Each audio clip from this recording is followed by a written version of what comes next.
Al-Hikayatu Asaniyata Asyrota fil Mubahasati. Kisah yang ke-12 tentang diskusi ilmiah. Hukiya anna Syekh Ahmad bin Qasim tilmidza Syekh Ahmad bin Hajar zahaba ila Misra. Dikisahkan bahwa Syekh Ahmad bin Qasim berangkat menuju Mesir.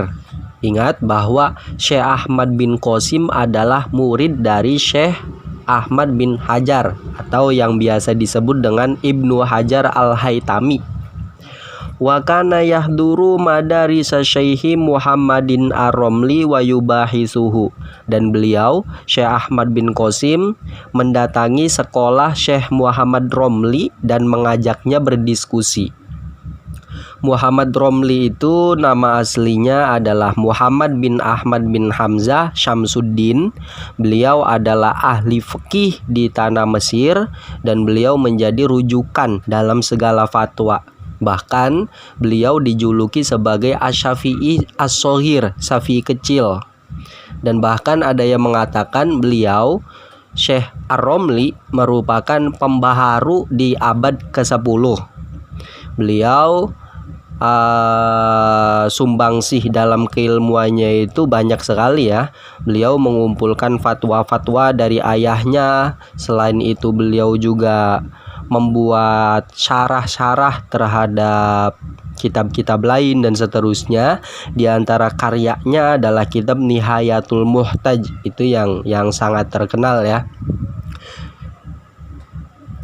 Hatta inna Syekh Ar-Romli yutoli'u kasiron wa yabitu sahiron litahqiqil mabahisi wal masaili. Hingga Syekh Ar-Romli belajar banyak kitab dan beliau sampai begadang malam untuk memastikan kebenaran perkara-perkara yang dibahas dan masalah-masalah yang didiskusikan dengan Syekh Ahmad bin Qasim gitu. Jadi Syekh Ahmad bin Qasim mengunjungi Syekh Ar-Romli untuk mengajak diskusi ilmiah. Akhirnya Syekh Ar-Romli ini mempersiapkan diskusi ilmiah itu dengan cara beliau sangat tekun sekali belajar sampai begadang. Faqalat lahu ummuhu. Kemudian ibu dari Syekh Ar-Romli berkata kepada Syekh Ar-Romli, "Malaka ya Muhammadu tut'ibu nafsaka fil mutolaati." Apa yang membuatmu menyusahkan dirimu dalam belajar? Maksudnya belajar kok sampai segitunya? Faqala laha. Kemudian Syekh Ar-Romli menjawab, "Inna rojulan ghoriban dakhala al-balada wa yahduru madarisana wa yubahisuna fil masaili." Sesungguhnya ada laki-laki asing yang masuk ke tanah Mesir dan dia mengunjungi sekolahku dan mengajakku berdiskusi dalam beberapa masalah. Hadzalladzi hamalani ala kasrotil mutolaati. Inilah yang mendorongku untuk memperbanyak belajar. Falamma asbahat sa'alat anir rajuli al-gharibi fadalluha alaihi wajaat ilaihi. Kemudian setelah pagi hari, ibu dari Syekh Ar-Romli menanyakan kepada masyarakat tentang laki-laki asing itu siapa.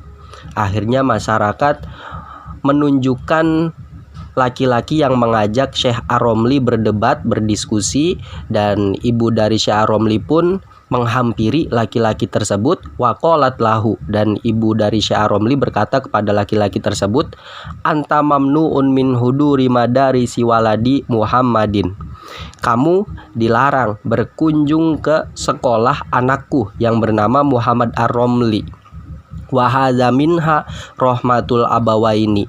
Hal ini larangan dari ibu Muhammad Ar-Romli yang melarang laki-laki tersebut, Syekh Ahmad bin Qasim, untuk mengunjungi madrasah Syekh Ar-Romli adalah bentuk kasih sayang dari orang tua. Ya, artinya bisa ditarik kesimpulan betapa luar biasanya Syekh Ar-Romli ketika diajak berdiskusi. Beliau mempersiapkan materinya sebanyak mungkin dan beliau sampai begadang, sampai ibunya tidak tega melihat cara belajar dari anaknya tersebut, sampai ibunya melarang lawan diskusinya untuk berkunjung kembali ke sekolah dari anaknya tersebut.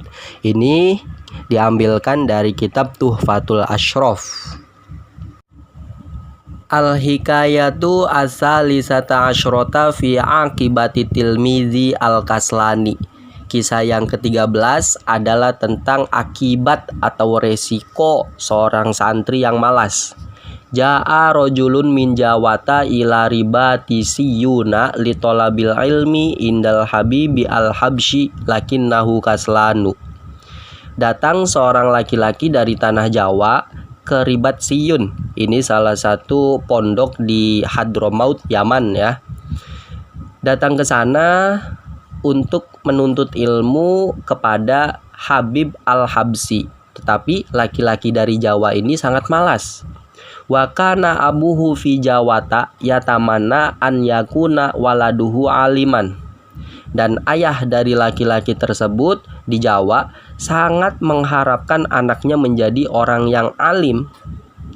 Farsala ilaihi malan kasiron i'anatan lahu ala tolabil ilmi.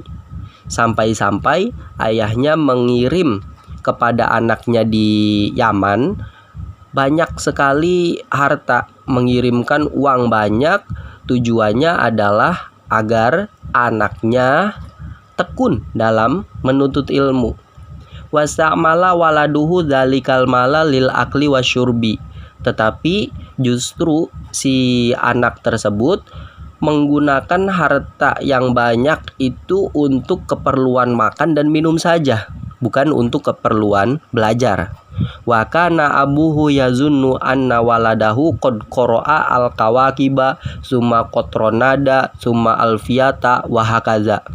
Dan ayahnya di rumah menduga bahwa anaknya sudah selesai membaca kitab Kawakib, kitab Qatrunada, kitab Alfiyah, dan seterusnya. Dugaan si ayah di rumah anaknya tekun belajar dan menghatamkan banyak kitab gitu. Tapi kenyataannya dia di sana ya males-malesan gitu. Di Hadramaut anaknya males-malesan. Falamma madha khamsa sinina aw aktsara roja'a al-waladu.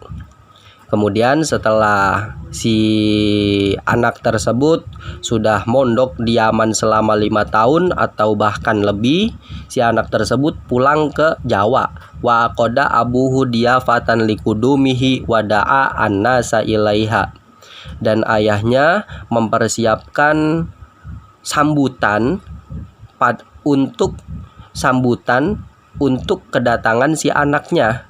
Dan sampai si ayahnya itu mengundang banyak orang untuk menghadiri sambutan kedatangan anaknya. Fa'amaruhu an yatakallama falayak diru. Kemudian orang-orang yang hadir di situ meminta si anak tersebut untuk berbicara, tapi si anak tersebut tidak bisa bicara. Wa qaddamu ilaihi mas'alatan fala yadri jawabaha. Dan masyarakat, orang-orang yang hadir itu menanyakan sebuah permasalahan kepada si anak tersebut, kepada santri tersebut, tapi dia juga tidak tahu jawabannya apa. Fa'arafu hina idzin annahu jahilun waftadoha abuhu wa hazina hatta marido wa mata bisababi dzalika. Kemudian masyarakat mengerti bahwa si santri itu adalah orang yang bodoh, dan ayahnya sedih dan merasa malu ya karena anaknya bodoh, sampai ayahnya itu sakit dan meninggal dunia sebab rasa malu yang dideritanya sebab punya anak yang bodoh. Ini diambilkan dari kitab Al-Fawaidul Mukhtaroh. Naudzubillah min dzalik ya. Ya begitu memang, kalau orang tua itu sangat mengharapkan anaknya menjadi orang yang pinter, orang yang bisa bermanfaat, sampai berapapun harta yang ia keluarkan untuk anaknya itu tidak masalah. Tapi kalau seandainya anaknya di pesantren males-malesan, itu akan sangat menyakiti orang tua gitu.